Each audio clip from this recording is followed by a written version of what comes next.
Classic Audiobooks presents The Kit Bag by Algernon Blackwood. If you enjoy this classic audiobook, please take a moment to hit the like button and subscribe to the channel. Thank you for your support. From Pall Mall magazine, December 1908. When the words, "not guilty," sounded through the crowded courtroom that dark December afternoon, Arthur Wilbraham, the great criminal K.C. and leader for the triumphant defense, was represented by his junior. But Johnson, his private secretary, carried the verdict across to his chambers like lightning. "It's what we expected, I think," said the barrister without emotion. "And personally, I am glad the case is over."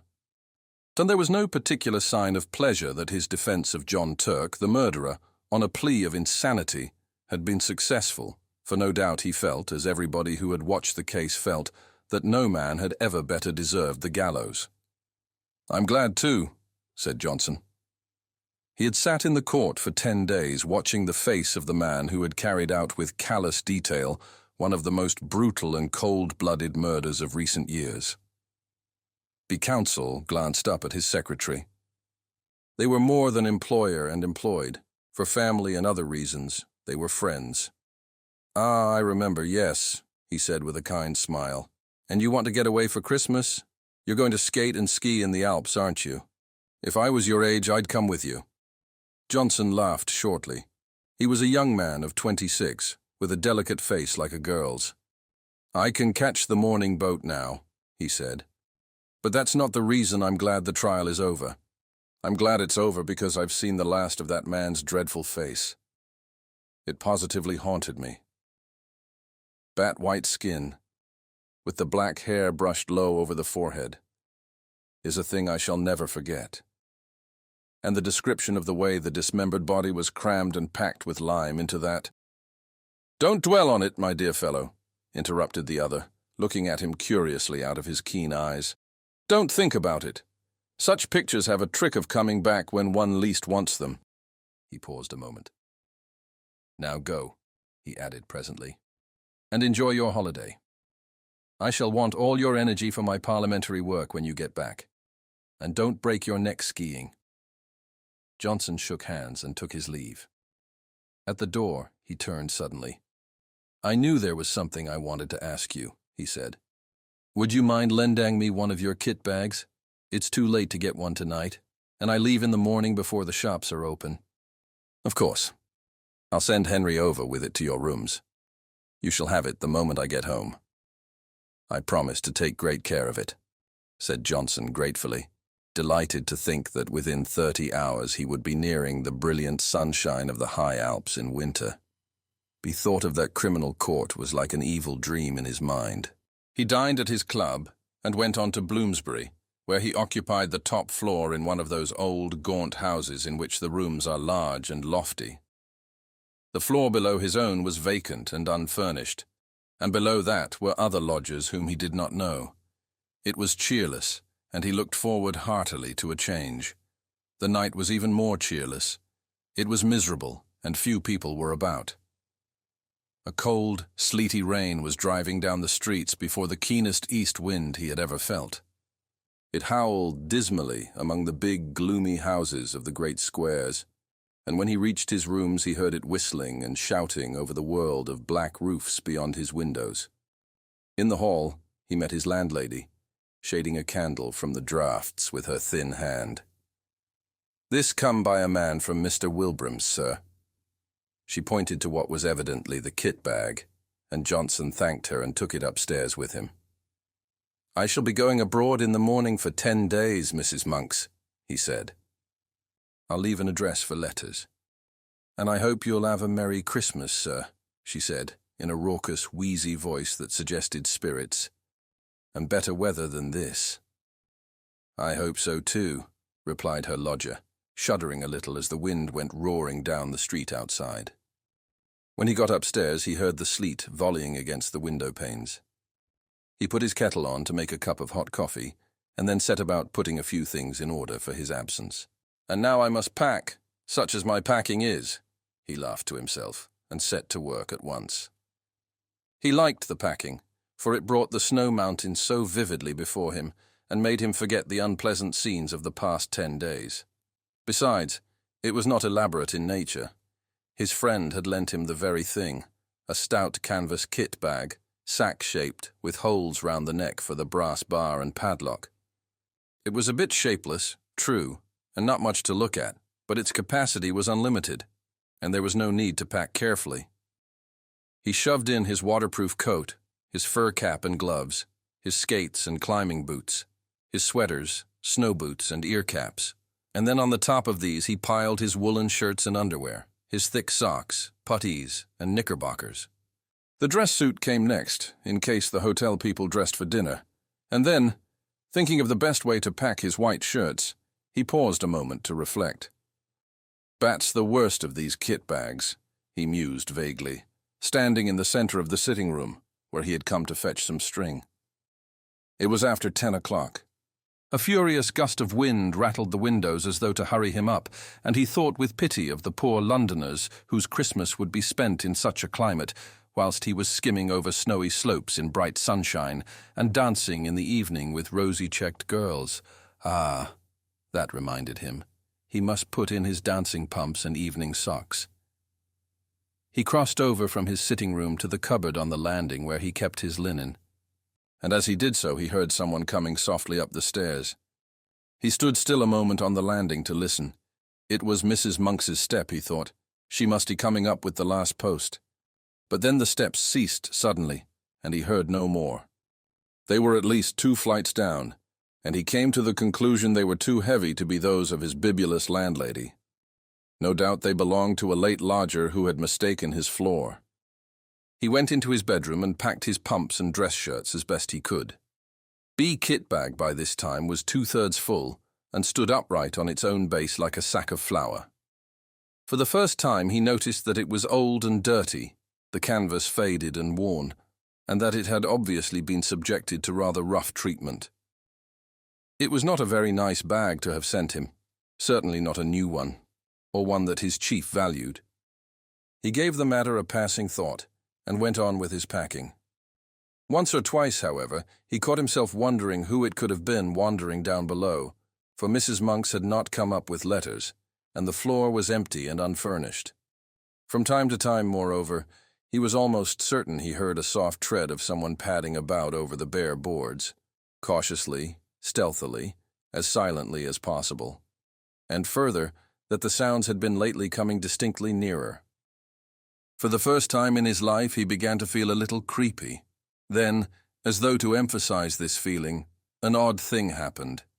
As he left the bedroom, having just packed his recalcitrant white shirts, he noticed that the top of the kit bag lopped over towards him with an extraordinary resemblance to a human face. Becamus fell into a fold like a nose and forehead, and the brass rings for the padlock just filled the position of the eyes. A shadow?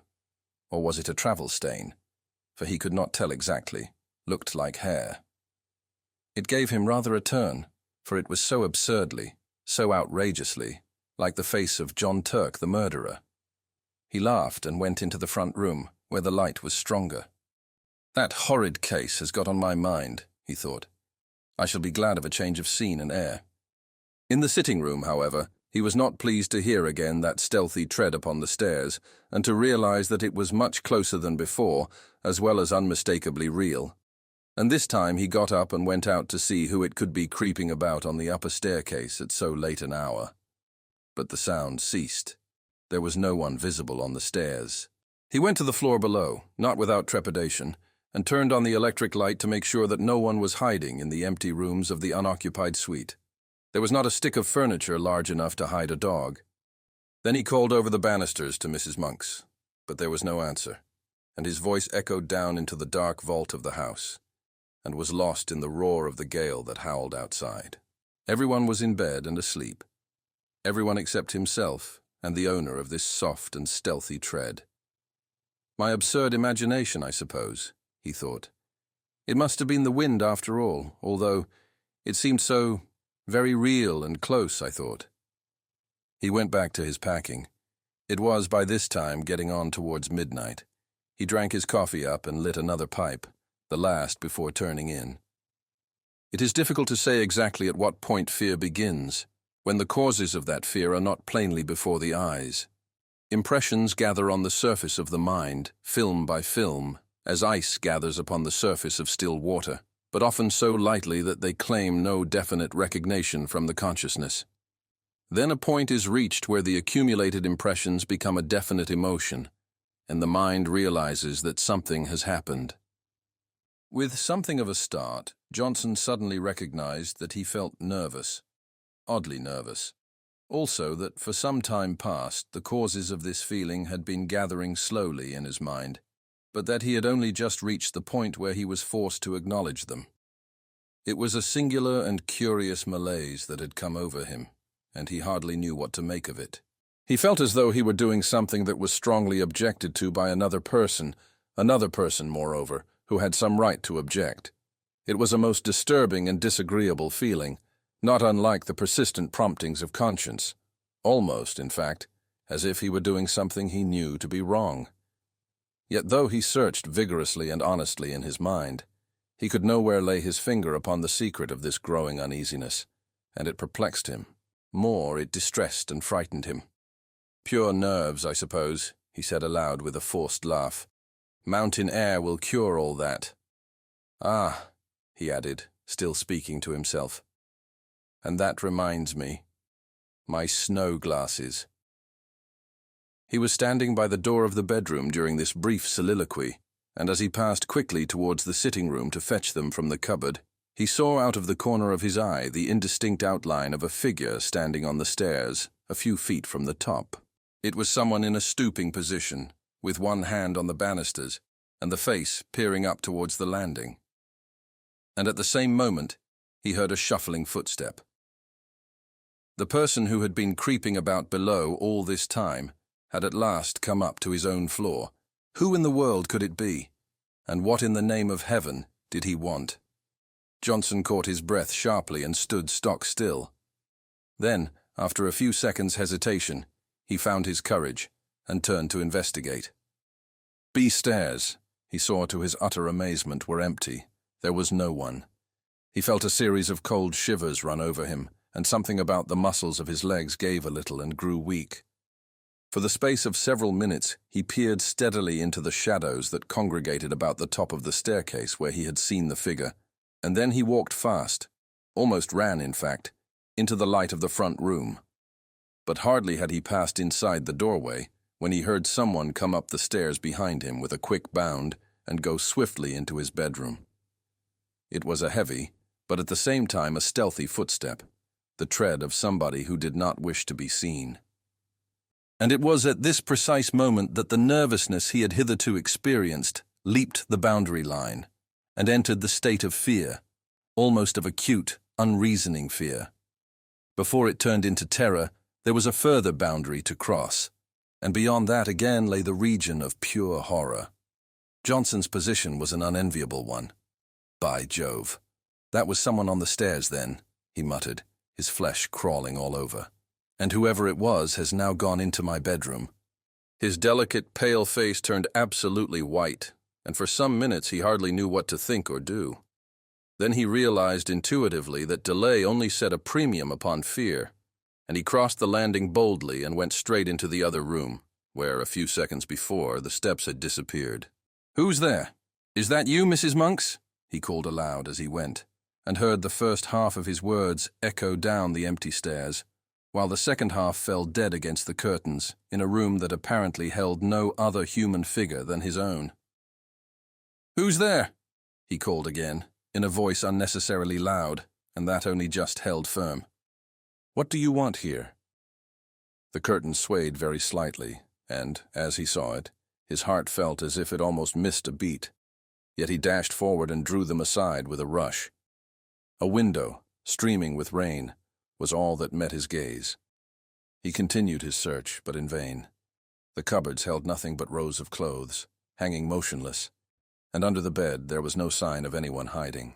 He stepped backwards into the middle of the room, and as he did so, something all but tripped him up. Turning with a sudden spring of alarm, he saw the kit bag. Odd, he thought. That's not where I left it. A few moments before it had surely been on his right, between the bed and the bath. He did not remember having moved it. It was very curious. What in the world was the matter with everything?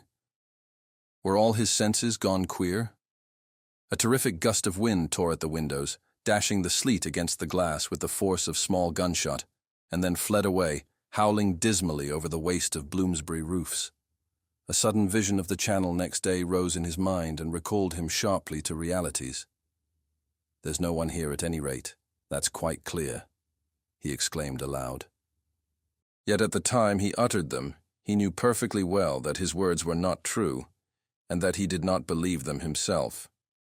He felt exactly as though someone was hiding close about him, watching all his movements, trying to hinder his packing in some way.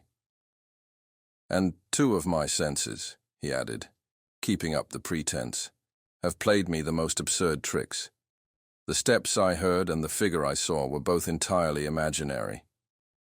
He went hack to the front room, poked the fire into a blaze, and sat down before it to think. What impressed him more than anything else was the fact that the kit bag was no longer where he had left at. It had been dragged nearer to the door.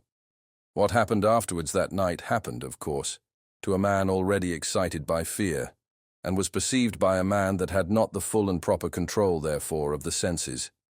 Outwardly, Joseph remained calm and master of himself to the end, pretending to the very last that everything he witnessed had a natural explanation, or was merely delusions of his tired nerves.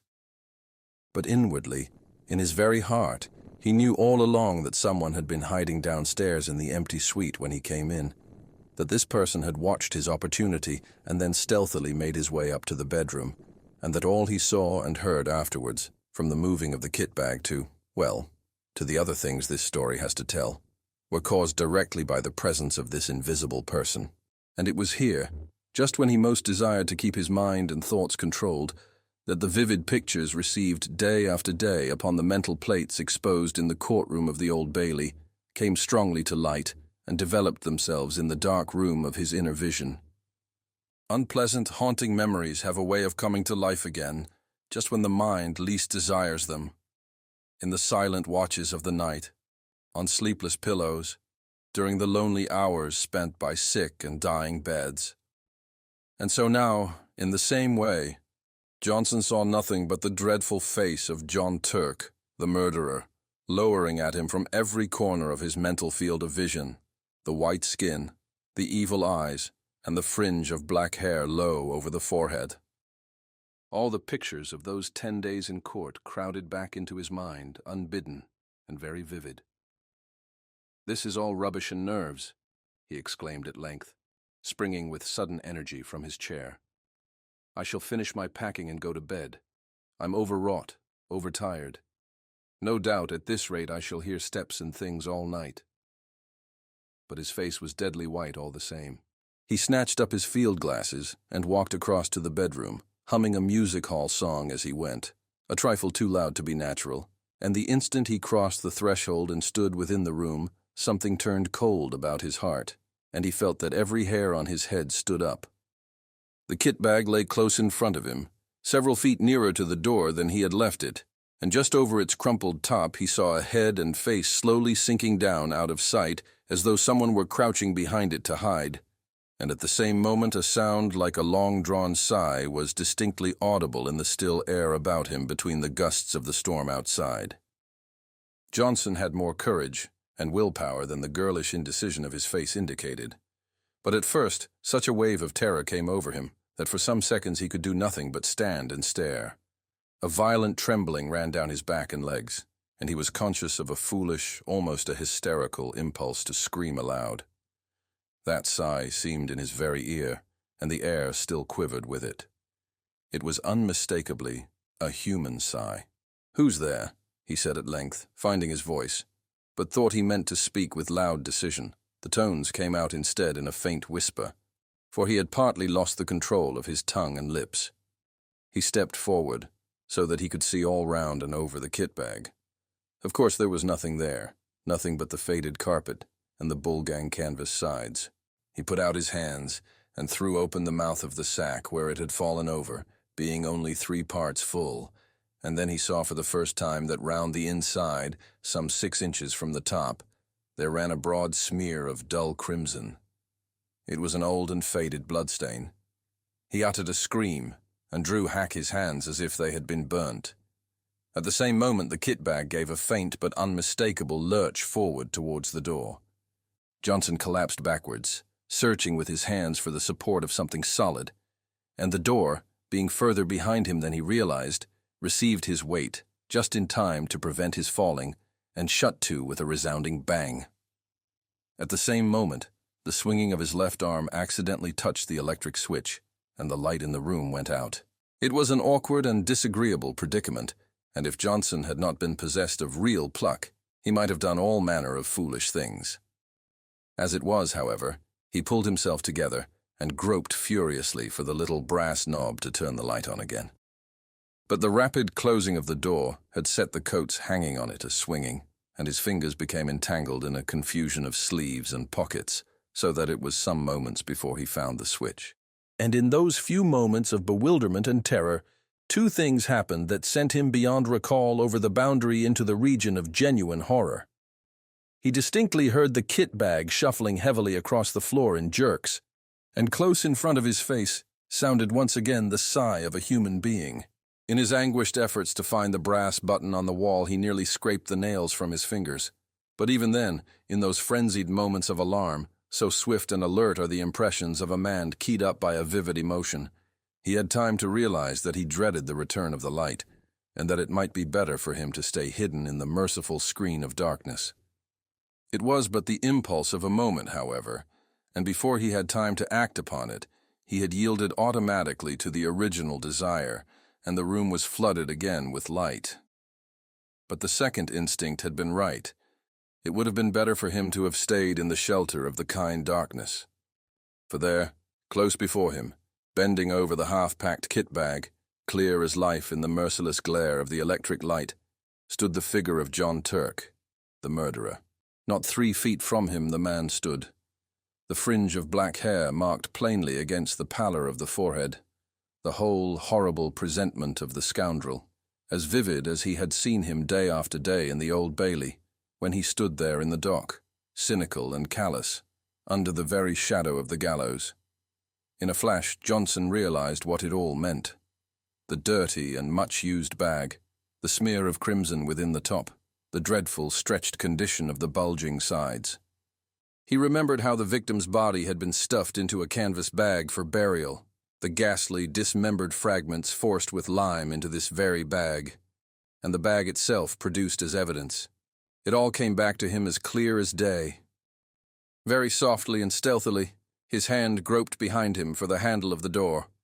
But before he could actually turn it, the very thing that he most of all dreaded came about, and John Turk lifted his devil's face and looked at him. At the same moment, that heavy sigh passed through the air of the room, formulated somehow into words. "It's my bag, and I want it." Johnson just remembered clawing the door open, and then falling in a heap upon the floor of the landing, as he tried frantically to make his way into the front room.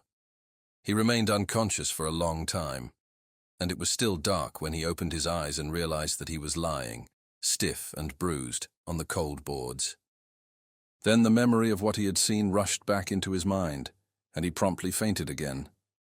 When he woke the second time, the wintry dawn was just beginning to peep in at the windows, painting the stairs a cheerless, dismal grey, and he managed to crawl into the front room and cover himself with an overcoat in the armchair, where at length he fell asleep. A great clamour woke him. He recognized Mrs. Monks's voice, loud and voluble. "What? You ain't been to bed, sir? Are you ill, or has anything happened? And there's an urgent gentleman to see you, though it ain't 7 o'clock yet, and—" "Who is it?" he stammered. "I'm all right, thanks. Fell asleep in my chair, I suppose. Someone from Mr. Wilbraham's, and he says he ought to see you quick before you go abroad, and I told him—" "Show him up, please, at once," said Johnson, whose head was whirling, and his mind was still full of dreadful visions. Mr. Wilbraham's man came in with many apologies, and explained briefly and quickly that an absurd mistake had been made, and that the wrong kit bag had been sent over the night before. Henry somehow got hold of the one that came over from the Khartoum, and Mr. Wilbraham only discovered it when he saw his own lying in his room, and asked why it had not gone to you," the man said. "Oh," said Johnson stupidly. "And he must have brought you the one from the murder case instead, sir, I'm afraid," the man continued, without the ghost of an expression on his face. "The one John Turk packed the dead both in.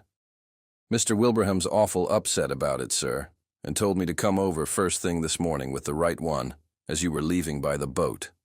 He pointed to a clean-looking kit bag on the floor, which he had just brought. "And I was to bring the other one back, sir," he added casually. For some minutes Johnson could not find his voice. At last he pointed in the direction of his bedroom. "Perhaps you would kindly unpack it for me. Just empty the things out on the floor." The man disappeared into the other room and was gone for 5 minutes. Johnson heard the shifting to and fro of the bag and the rattle of the skates and boots being unpacked. "Thank you, sir," the man said, returning with the bag folded over his arm. "And can I do anything more to help you, sir?" "What is it?" asked Johnson, seeing that he still had something he wished to say. The man shuffled and looked mysterious. "Beg pardon, sir, but knowing your interest in the Turk case, I thought you'd maybe like to know what's happened." "Yes. John Turk killed himself last night with poison immediately on getting his release, and he left a note for Mr. Wilbraham saying as he'd be much obliged if they'd have him put away, same as the woman he murdered, in the old kit hag." "What time? Did he do it?" asked Johnson. 10 o'clock last night, sir, the warder says.